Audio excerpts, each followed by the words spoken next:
সুখ এটা দুঃখের পরেই থাকে। আল্লাহ সেটআপটা এভাবেই করেছেন। দুঃখ, কষ্ট, বিপদ আর পরীক্ষায় মুমিন ভয় পায় না, কারণ মুমিনের হারাবার কিছু নাই, ঠিক কিনা?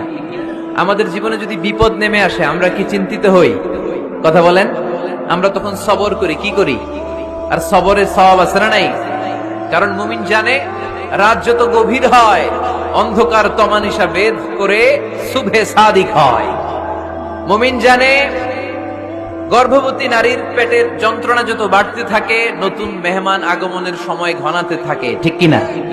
মুমিন জানে মুমিনের উপর বিপদ কষ্ট যত বাড়তে থাকে সুখের সময় ঘনাতে থাকে, কাছে আসতে থাকে। চিল্লায় বলেন ঠিক কিনা? এজন্য আল্লাহ বললেন ফাইন্না মাআল উসরি ইউসরান, ইন্না মাআল উসরি ইউসরা। ও নবী, চিন্তা করবেন না, পেরেশান হবেন না। মাক্কি জীবনে আপনার দুঃখ কষ্ট, কিন্তু কিছুদিন পরেই মাদানী জীবনে